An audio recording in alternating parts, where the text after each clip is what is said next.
आज हमारी जर्नी बच्चों कहाँ जाएगी? आज हमारी जर्नी जो है वो जाएगी थ्योरी ऑफ रिलेटिविटी के बहुत ही महत्वपूर्ण टॉपिक पर, जो कि आईआईटी एग्जाम के लिए भी बहुत ही इंपॉर्टेंट होने वाला है। आज हमारी जर्नी कहाँ लेके जाएंगे? अभी तक हम लोग पिछली जर्नी में एक बार गैलीलियन ट्रांसफॉर्मेशन पे गए थे और लॉरेंट ट्रांसफॉर्मेशन पे गए थे। आज हम करेंगे क्या? हम गैलीलियन ट्रांसफॉर्मेशन और लॉरेंट ट्रांसफॉर्मेशन दोनों को एक प्रकार से कंपेयर करेंगे। हम ये देखेंगे कि कहाँ कहाँ गैलीलियन लगता है और कैसे कैसे लॉरेंट लगता है और दोनों में क्या रिलेशन है। सबसे पहले हमने एक क्वेश्चन यहाँ लिखा हुआ है, use Galilean transformation to prove that the distance between two points x1 y1 z1 and x2 y2 z2 is invariant in two inertial frame. हम कैसे करेंगे इसको, कैसे डिस्टेंस देखेंगे? सबसे पहले क्या करेंगे, let us consider two frame of reference, two frame of reference S and S dash. हम पीछे भी करते आए ये चीज।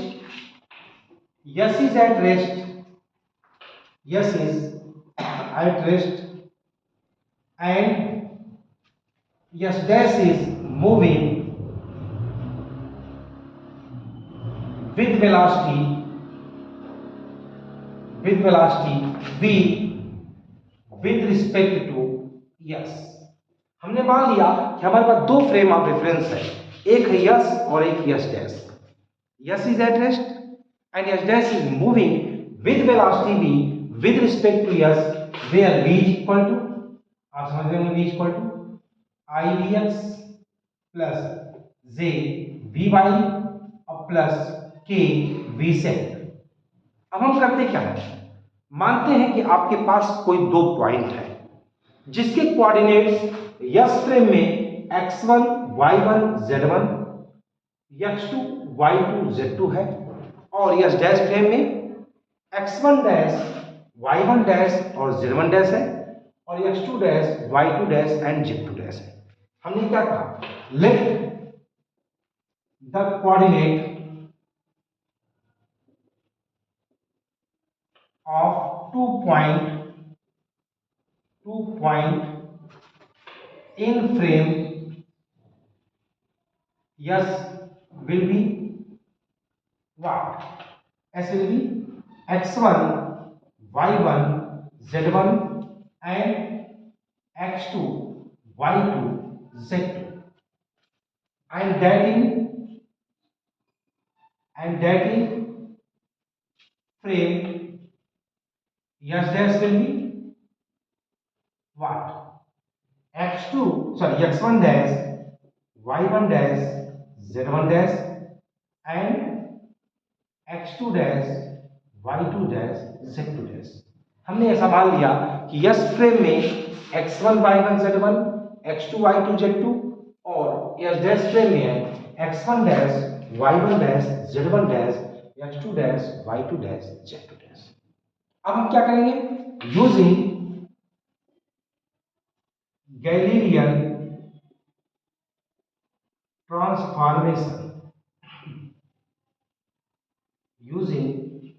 ट्रांसफॉर्मेशन, हमें बताओ गैलीलियन ट्रांसफॉर्मेशन का इक्वेशन क्या होगा?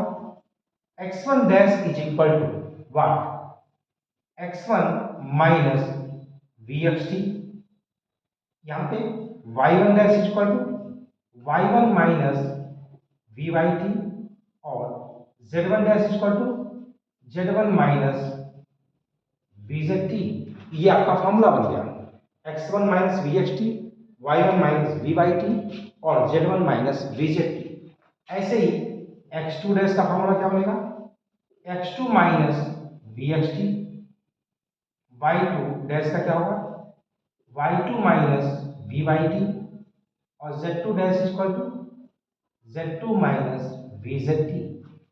अब हम करेंगे क्या, अब हम डिस्टेंस निकालेंगे। तो आप इसको नोट कर लीजिए, पहले नोट कर लीजिए, तो हम इसको मिटा लें,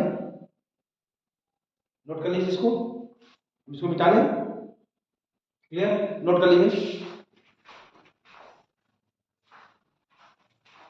अब हम इसको मिटा लें, कैसे करेंगे आप, अब हम निकालेंगे डिस्टेंस। क्या निकालेंगे? डिस्टेंस। कैसे निकालेंगे distance? Now the distance between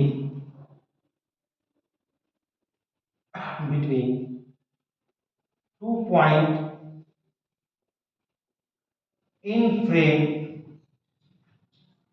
yes dash is equal to, S dash frame में डिस्टेंस कैसे निकलेगी? अब सीधी बात है, ये माइनस की under root x2 dash minus x1 dash plus y2 dash minus y1 dash plus z2 dash minus z1 dash. अब हम क्या करेंगे? यूजिंग गैलीलियन ट्रांसफॉर्मेशन अब हम ये वैल्यू यहां पुट कर देंगे। कैसे पुट करेंगे? इक्वल टू, अब हम करते हैं कैसे? x2 माइनस x1 डैश का whole square, y2 minus y1 dash का whole square, z2 minus z1 dash का होल स्क्वायर। फार्मूला ये होता है। क्लियर है? अब हम क्या करेंगे? x1 डैश की वैल्यू पुट करेंगे, x2 डैश की वैल्यू पुट करेंगे। क्या है x2 डैश में? x2 minus vxt minus x1 की वैल्यू पुट करो, x1 की वैल्यू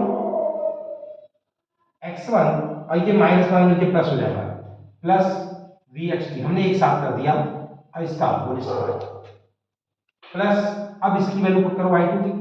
y2 की वैल्यू क्या है? y2 माइनस vyt और माइनस इसको सेपरेट करो y1 और ये माइनस होने के प्लस प्लस vyt का होल स्क्वायर। अब प्लस, अब किसकी वैल्यू? z2 डैश की वैल्यू। z2 डैश की वैल्यू क्या होगी? z2 माइनस vzt माइनस ये वाला माइनस z1 अब प्लस vzt और पूरे का होल स्क्वायर। अब ध्यान से देखिए आप, ये vxt इस vxt से कट गया, vyt इस vyt से कट गया, vzt vzt से कट गया, कैंसिल आउट हो गया। बचा क्या? Under root. ध्यान से देखिएगा, बहुत मजेदार आने वाला है, बहुत ही मजेदार आने वाला है। क्या आएगा? ऑटोमेटिक पता चल जाएगा आपको। देखिए x2 माइनस x1 का होल स्क्वायर और प्लस y2 माइनस y1 का होल स्क्वायर और प्लस z2 माइनस z1 का होल स्क्वायर। आप एक चीज ध्यान दे लो, सेम फार्मूला आ रहा है, ये यस डैश फ्रेम में और ये यस फ्रेम में। ये है क्या? The distance between 2 point in frame yes.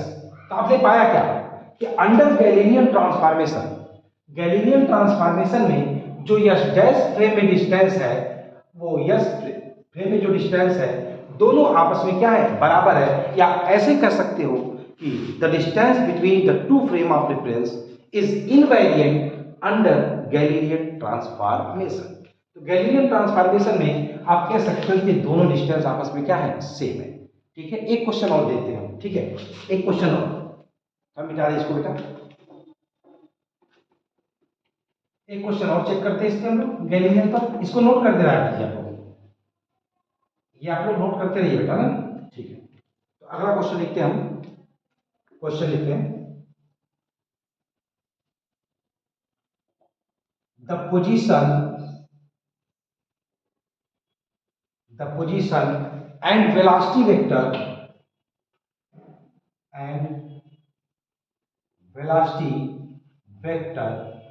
The position and velocity vector of two particle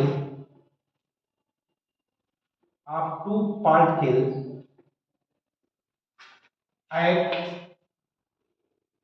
any instant r1 and r2 and v1 and v2 respectively। हमने कहा कि आपस में क्या है? ये डिस्टेंस है और ये क्या है? Velocity. Prove that collision collision between particle is possible when R1 minus R2 bracket में V1 minus V2 is equal to 0। हमको ये प्रूव करना है कि R1 माइनस R2 और V1 minus V2 is equal to क्या है 0। आंसर अब कैसे करोगे? हमने क्या कहा? हम जानते हैं let us consider two frame of reference, मानते रहे एक्स वाई जेड मानते रहे। आपको याद होगा कि जब हमने पीछे पढ़ाया हुआ वीडियो में तो हमने आर की पोजीशन में भी बताया था। हमने कहा था समरी करने के बाद जब हम उसको पोजीशन कोऑर्डिनेट में लेते हैं, कोऑर्डिनेट में, तो आपका गैलीलियन ट्रांसफॉर्मेशन चेंज हो जाता है। जो आपका x dash is equal to x minus p t है वो आपका फार्मूला हो जाता है r dash is equal to are minus p t. तो यहाँ से पहला फार्मूला क्या बनेगा आपका?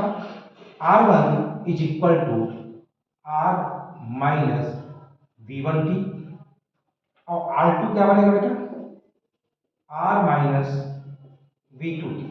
आपने ये फार्मूला पहले भी पढ़ा हुआ है, कोई अलग से मैंने अलग नहीं बताया आपसे, आपने फार्मूला पहले भी पढ़ा हुआ है, ठीक है।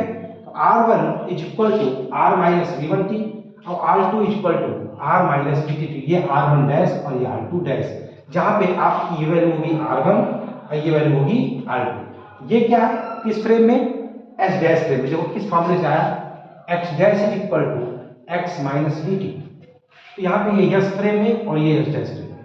क्लियर है? अब आते हैं, अब हम कैसे सॉल्व करेंगे? हम कहते क्या है? At the time of collision, at the time of collision, collision के टाइम पर R1 dash is equal to R2 dash. Collision के टाइम पर R1 डैश और R2 डैश एक ही स्थान पे होगा, तभी तो कोलिजन होगा। अगर दोनों डिस्टेंस दूर दूर होंगे तो कोलिजन कैसे होगा? यानी at the point of collision या at the instant of collision जो R1 डैश और R2 डैश आपस में क्या होंगे? इक्वल होंगे। अब putting the value of R1 dash and R2 dash using Galilean transformation, value put करें, क्या आएगा? R1 minus V1t is equal to R2 minus V2t। अब हम इसको इधर ला देते हैं, पता क्या है? R1 minus R2 is equal, इसको उधर ले जाए, उधर ले जाएंगे तो प्लस हो जाएगा, आएगा V1 minus V2 into T. V1 minus V2 into T ये आपकी वैल्यू आ गई। ये उधर जाके क्या हो जाएगा? प्लस, और ये क्या है? माइनस। अब हम कैसे सॉल्व करेंगे इसको? हमें प्रूव क्या करना है? हमें प्रूव करना है R1 माइनस R2 और V1 minus V2 is equal to क्या है? 0। अब हम क्या करते हैं? मल्टीप्लाई कर देते हैं, कितने का? V1 माइनस V2 का। Multiplying both sides by V1 minus V2। अब हम दोनों तरफ V1 माइनस V2 को मल्टीप्लाई कर देते हैं, करके देखो क्या आया? R1 माइनस R2 और V1 माइनस V2, देखिए ये चीज आ गया ना, इज इक्वल टू, इधर क्या आया?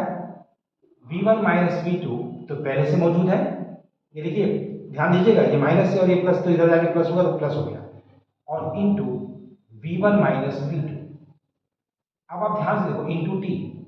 आप एक चीज ध्यान नहीं दे रहे हो, ये दोनों वेक्टर आपस में क्या है? 0। कैसे? R1 माइनस R2 और ब्रैकेट में V1 minus V2 is equal to 0। कैसे 0? आपको मालूम है vector A cross vector A is equal to 0। तो किसी वेक्टर का उसी वेक्टर से अगर क्रॉस प्रोडक्ट कर दिया जाए तो आप समझ गए होंगे, यहाँ पे हम क्रॉस प्रोडक्ट कर देते हैं यूजिंग क्रॉस प्रोडक्ट। मल्टीप्लाई क्या होगी? क्रॉस प्रोडक्ट हम बहुत साइड कर सकते थे। जो मल्टीप्लाई लिखे हम लोग, इसको मल्टीप्लाई ना लिख करके, यहाँ पर हम लोग मल्टीप्लाई ना लिख करके क्रॉस प्रोडक्ट लिख देंगे, क्रॉस प्रोडक्ट, तो ज़्यादा क्लियर हो जाएगा। मल्टीप्लाई में कंफ्यूजन हो सकता है, तो क्रॉस प्रोडक्ट हम ले लिया, तो यहाँ पे भी क्रॉस होना चाहिए, यहाँ पर भी हम लोग का क्रॉस होना चाहिए, ठीक है। तो cross product of R1 minus R2 into V1 minus V2 is equal to क्या हो गया? 0।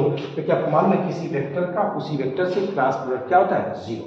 तो यहाँ पे एक चीज ध्यान दीजिएगा, मल्टीप्लाई जल्दी लिखा गया है, वो मल्टीप्लाई ना होकर के क्रॉस प्रोडक्ट है, ठीक है, किससे? v1 माइनस v2 से। क्लियर है? यहां तक क्लियर हुआ? अब हम लोग पढ़ेंगे कौन सा? लॉरेंज, और दिखाएंगे कि लॉरेंज और गैलीलियन कैसे आपस में रिलेटेड है। क्लियर? तो थोड़ा इसको आप नोट कर लीजिए। तो मिटा दें इसको, मिटाए। देखिए,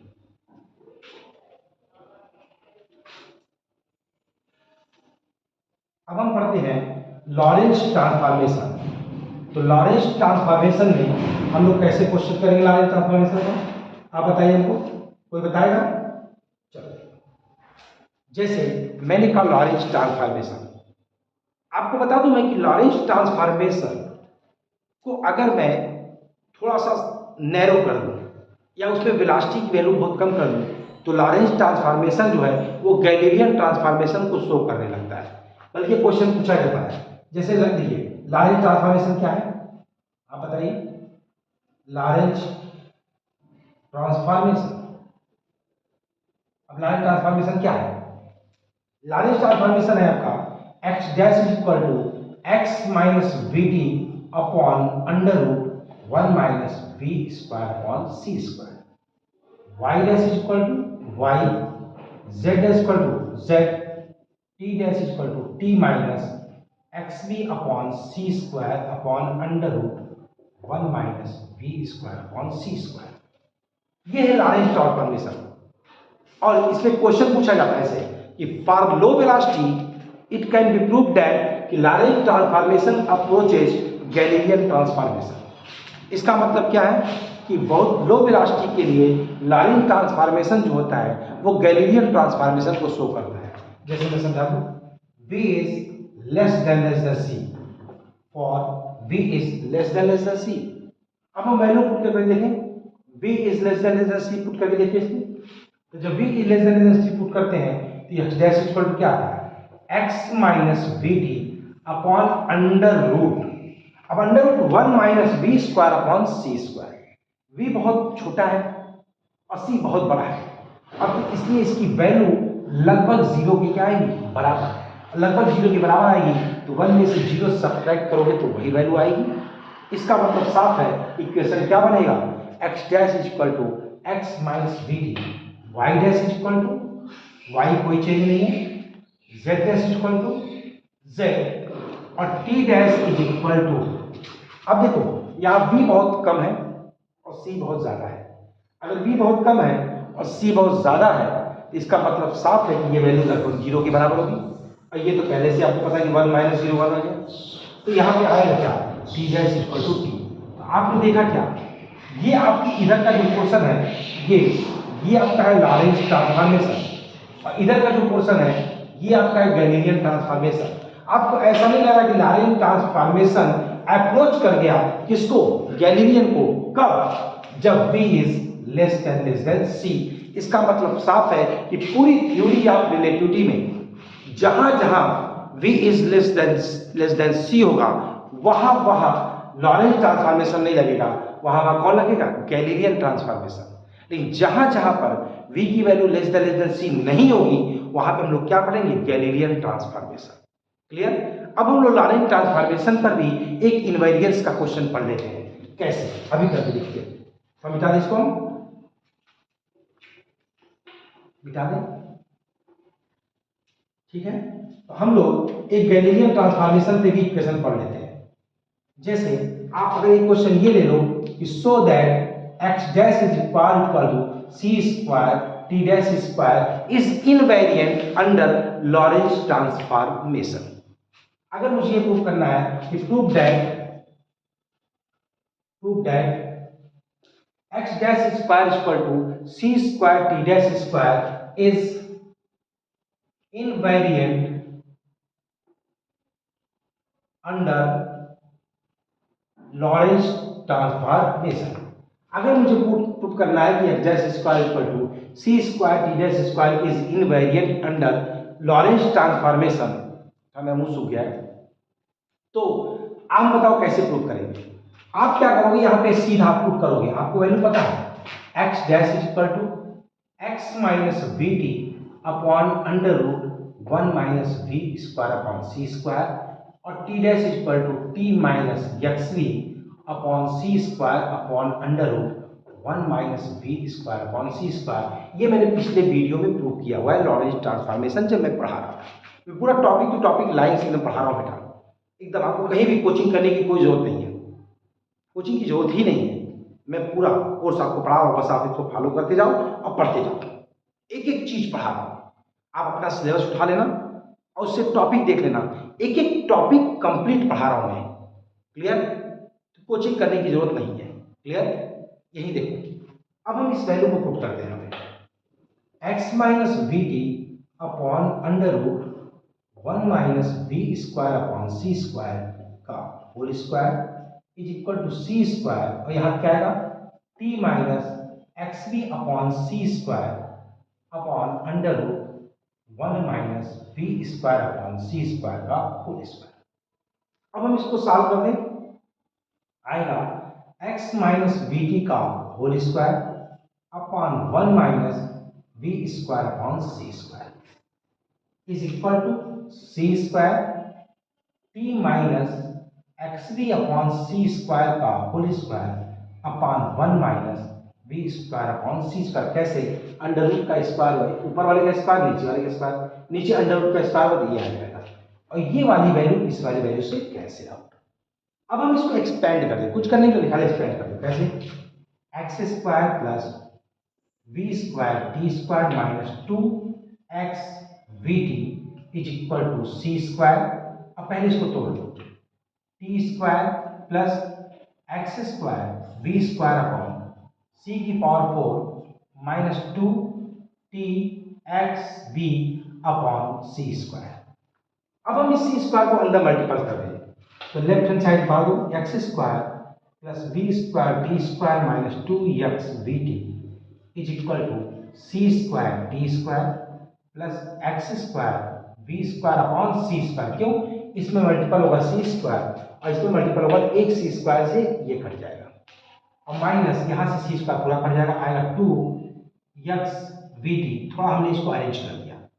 अब ध्यान से देखो, ये 2x वी टी से कट गया। अब हमको क्या करना है? अब हमको इसको प्रूव करना है। कैसे करेंगे? अब हम इसको इधर कर दें, इसको भी इधर कर दें, आएगा x square minus X square we square upon C square और plus we square T square, और ये इधर आ दें, minus C square T square is equal to 0। Clear? अब हम इसको क्या प्रूव करेंगे? इसको यहां से एक्स स्क्वायर ले लो power 1 minus B square upon सी स्क्वायर, और यहां से माइनस सी स्क्वायर टी स्क्वायर कॉमन ले लो। यहां से ये माइनस कॉमन लोगे तो ये प्लस हो जाएगा और ये माइनस हो जाएगा। माइनस क्या आएगा? B square upon C square is equal to 0। अब क्या करेंगे? अब हम इसमें से कॉमन लेंगे तो आएगा एक्स स्क्वायर माइनस सी स्क्वायर टी स्क्वायर, और यहाँ पे यह आएगा 1 minus B square upon C square is equal to 0। अब आपका दो इक्वेशन बन गए। एक इक्वेशन क्या बना? एक्स स्क्वायर माइनस सी स्क्वायर टी स्क्वायर और 1 minus B square upon C square equal to 0। लेकिन 1 minus B square upon C square is not equal to 0। क्यों? But 1 minus B square upon C square is not equal to 0। क्यों? 1 minus B square upon C square is not equal to 0। क्यों? कोई बताएगा हमें क्यों? क्योंकि v is not equal to c, क्योंकि v जो c के बराबर नहीं है, और v जब c के इक्वल बराबर नहीं है तो 0 कभी नहीं आएगा। इसका मतलब हुआ कि x square minus C square T square is equal to 0। अगर ये 0 नहीं है तो ये 0 है, और ये 0 है तो आप प्रूव कर लो X square is equal to C square T square. आप ध्यान से देख लो बेटा, ये इक्वेशन किसमें था? एस डैश फ्रेम में। किस फ्रेम में? एस डैश फ्रेम में। और ये इक्वेशन किसमें है? एस फ्रेम में। आप देखो दोनों इक्वेशन सेम आ गया, जहां जहां एक्स डैश था वहां वहां एक्स आ गया, और जहां जहां टी डैश था वहां वहां टी आ गया। और आपको मालूम है कि सेकंड पोस्टुलेट क्या करता था? Speed of light is not change, speed of light जो चेंज नहीं होती। तो आपने क्या देखा? इस प्रकार से इसका इनवेरियंस देखा। तो आपको आज मैंने क्या क्या पढ़ाया? हमने आज पढ़ा गैलीलियन और लॉरेंज, दोनों में अंतर क्या था एक बार फिर से मैं, जैसा कि मेरी आदत रिवीजन करनी मैं कर दूं, मिटा दूं। आज बहुत ही इंपॉर्टेंट क्वेश्चन था, बड़ा मजा आया।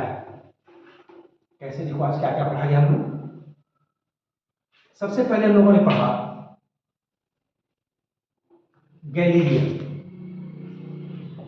फिर हमने पढ़ा लॉरेंज।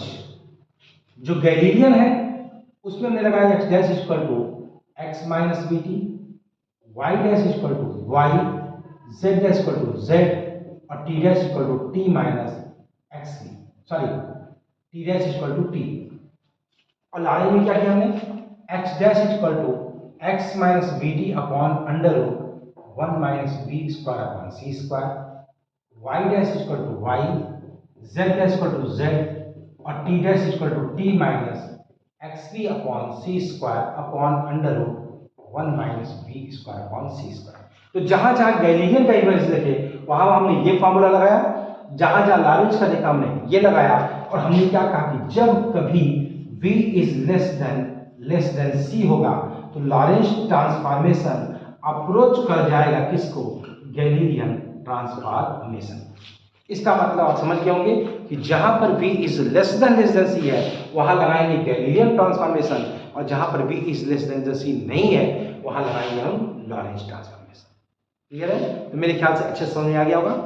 तो अब हम लोग मिलेंगे अगली जर्नी में, ठीक है? तब तक आप इसको नोट कर लीजिए। क्लियर? चलिए मिलते हैं ब्रेक के बाद।